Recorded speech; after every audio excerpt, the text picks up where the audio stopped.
Hey guys, I just wanted to make a quick video kind of showcasing how I got my latest Ultimate Bunny part. So I've been farming Ultimate Bunny I think for 4 days now, and I finally just got one of her parts. So I will say the way that I've been going about it, I guess, isn't exactly the most straightforward way, I guess. I've been kind of farming the lowest possible pattern for it. This one I believe gives you a 10%, but the reason I've been farming 9 is just because it's an easier dungeon and I don't really have the greatest of builds, so it's just kind of something that's been easy for me to do. So if you're also trying to farm for Ultimate Bunny but you're looking for maybe just an easier way to do it, then that's why I'm here. So I'm going to show you the dungeon that you need to do in order to get it. It's this one right here, the Forgottents, something like that. Yep, and it's a 100% chance to get 9, so all you have to do is run in there and kill the boss at the end, and you're guaranteed it.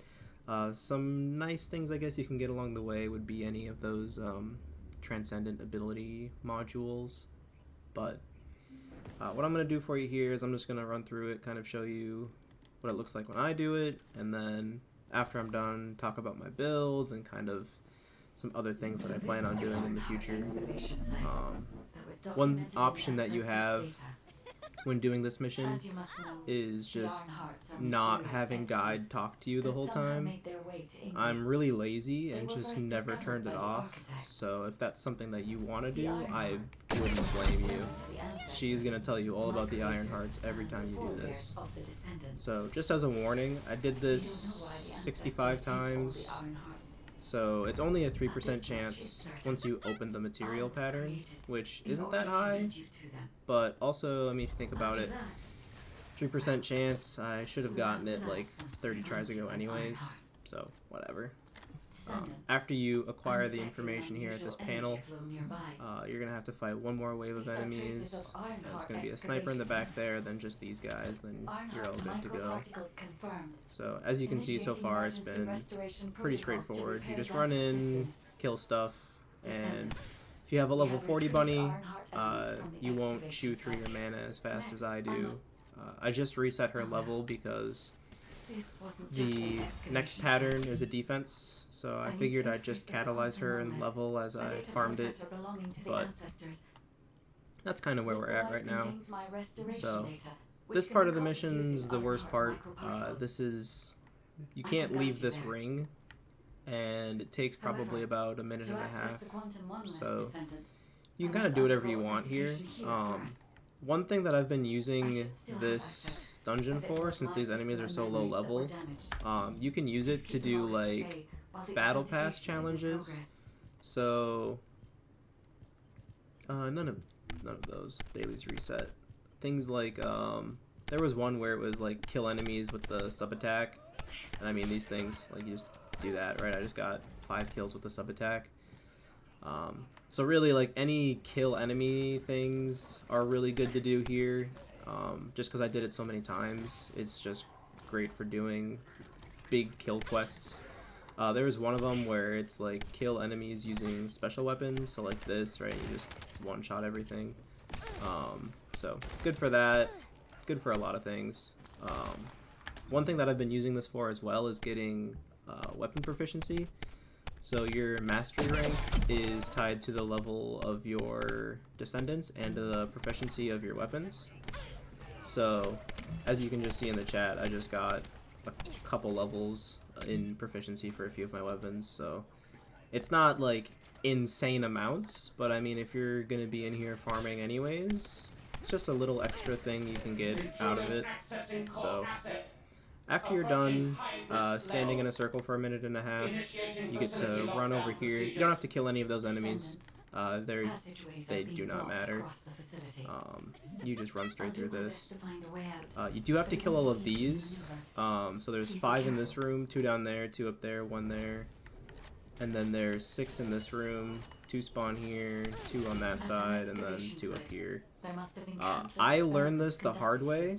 If you run past all of those enemies, like you just barrel through it, guns blazing, and you don't kill them all,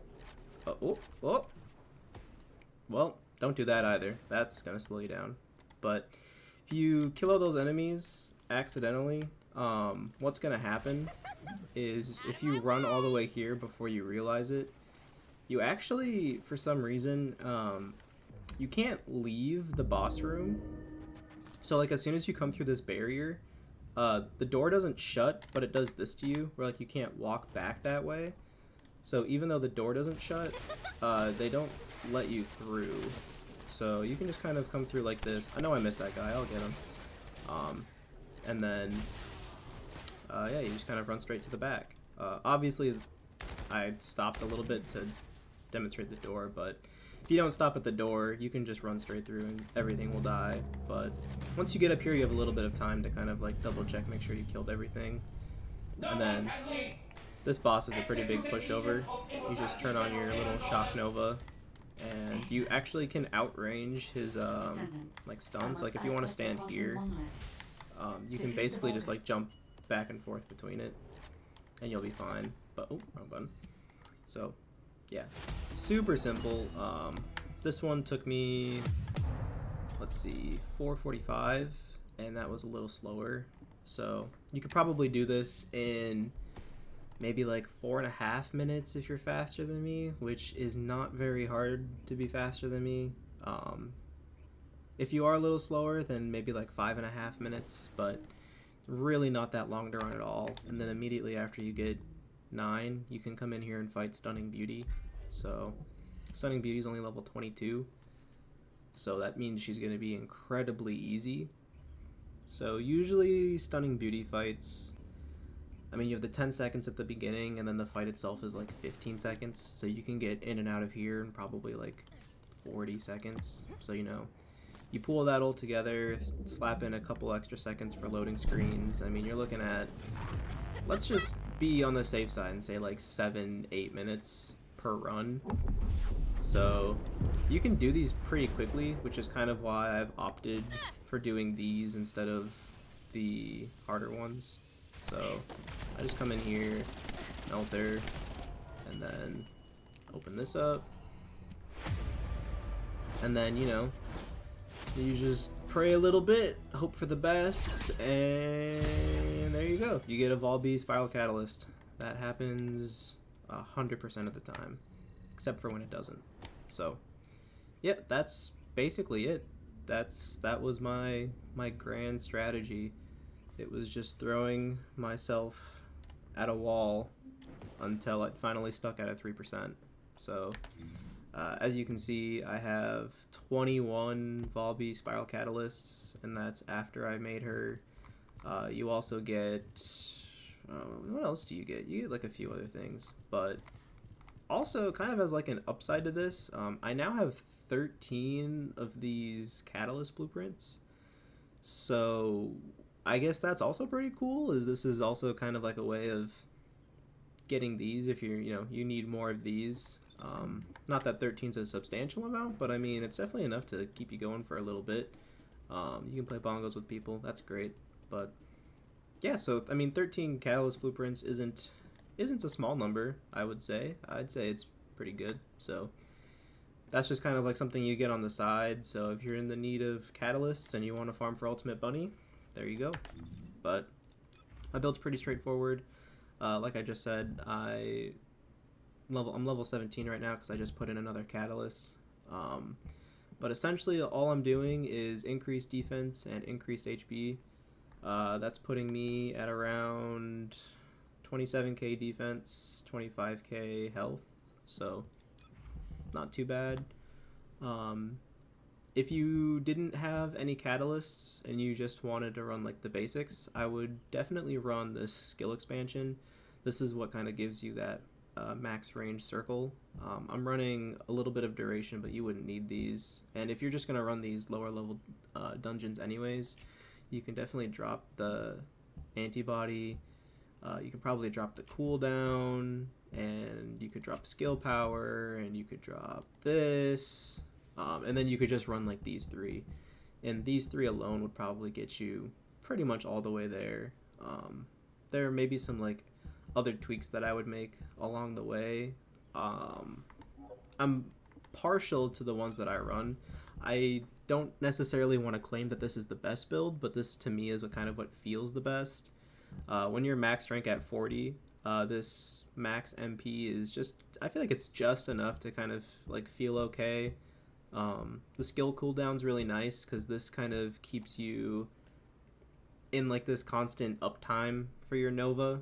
So I think the time distribution is really good if you want to fit that in. I really want to get this to max rank, so I might go for another catalyst maybe. But yeah, ideally you would have a max rank transcendent mod. I'm using electric condense just because I think it's really good for stunning beauty. You basically just pop this and you chunk 75% of her HP, and then you just finish her off with whatever gun you're using. So I think this is really nice. Definitely not necessary. I mean, you can just fight stunning beauty with your weapon and that will be fine. So you really don't need this. I just think it's like a quality of life thing. And then my sub attack, I don't really have like a preference for the sub attack. I've just been using dual claw because it was the one that I put in and maxed out. I mean, if you like something more than something else, definitely use it here. This is not mandatory in any way to anything I'm doing. I just have it in. So, I mean, this just gives you that 10 is actually adding 10. It's not taking away 10. So definitely max out one of these. But yeah, whatever fits your playstyle is definitely what I would put in here. But as far as the build goes, I mean, that's it. It's just range and tankiness so you can survive the dungeon. And then, yeah, you just run through, go farm stunning beauty, and then after the 8 minutes go by, you do it again, and you do it again until eventually you get it. So I got 1 down, 3 to go. Ideally, the next plan is running this defend Albion resource. That's how you get 24, which is the next part that I'm gonna try going for. But yeah, I mean, if you have any questions about the way I do things, my build, you want to give me any tips, recommendations, I'm live pretty much every day at ttv/Aphroditty. That's where I'm kind of been streaming this madness. I just like throwing on maybe like lo-fi in the background and then running at things. I feel like that works the best. I don't know. I play a lot of grindy games, and at this point I've just come to learn that you just kind of chill out and like not think about what you're doing and not think about getting unlucky, and then eventually, you know, it just happens. So yeah, feel free to stop by, say hi, but thank you for taking the time to watch the video, and yeah, I hope to see you there.